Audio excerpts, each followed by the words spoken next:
पर छोड़ दीजिए, रानी से मात खाकर अनीशा की हुई खतरनाक वापसी। भेष बदलकर वेडिंग प्लानर के रूप में उसने दोबारा गांधी परिवार में एंट्री की।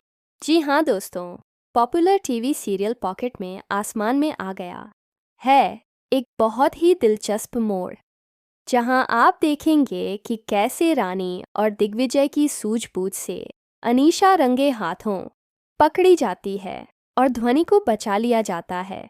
लेकिन अनीशा जैसी चालबाज औरत इतनी जल्दी हार मान जाए, ऐसा हो ही नहीं सकता। पकड़े जाने पर अनीशा साफ साफ दिग्विजय और रानी दोनों को धमकी देती है और कहती है, रानी तुम इतनी आसानी से सब कुछ नहीं जीत सकती। अब मैं तुम्हारा क्या करने वाली हूँ, तुम सोच भी नहीं सकती। अनीशा के जाने के बाद रानी और दिग्विजय चैन की सांस लेते हैं। लेकिन दोस्तों, जहाँ सबको यही लग रहा था कि अनीशा अब जेल में है, वहीं कहानी में हुआ सबसे बड़ा पलटवार। जी हाँ, अनीशा ने अपने चालबाज वकील की मदद से जल्दी ही जमानत ले ली और अब वापस लौट आई है। लेकिन इस बार वह नए रूप में एक बड़ी प्लानिंग के साथ लौटी है। अब जब सभी घर वाले रानी की वापसी के बाद यह सोचते हैं कि रानी और दिग्विजय की दोबारा शादी कर दी जाए और शादी के अरेंजमेंट के लिए नारायणी एक वेडिंग प्लानर को अपॉइंट करती हैं। वह वेडिंग प्लानर कोई और नहीं बल्कि अनीशा ही होती है।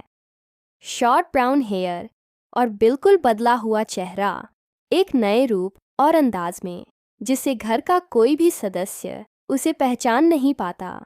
जैसे ही अनीशा अपने नए वेश में सामने आती है, वह रानी और दिग्विजय से पूछती है, क्या आप दोनों ही हैं जो दोबारा शादी करने जा रहे हैं? अनीशा से बातचीत करने के बाद रानी को वह एक प्रोफेशनल लगती है। सब कुछ अच्छे से मैनेज हो जाएगा, ऐसा लगता है। लेकिन किसी को यह पता नहीं होता कि यह प्रोफेशनल वेडिंग प्लानर नहीं, बल्कि घर की बर्बादी का कारण बनकर आई है। अब अनीशा की गंदी चालें शुरू हो जाती हैं। वह पूरी कोशिश करती है कि शादी से पहले ही रानी और दिग्विजय के रिश्तों में दरार पड़ जाए। देखना काफ़ी इंटरेस्टिंग होगा कि क्या अनीशा का असली चेहरा सबके सामने आ पाएगा। क्या अनीशा अपनी चालबाजियों को ज़्यादा देर तक छुपा पाएगी, या फिर ध्वनि, जो सबसे छोटी और मासूम है, अनीशा को पहचान कर उसकी चालाकियों को सामने लाएगी। संगीत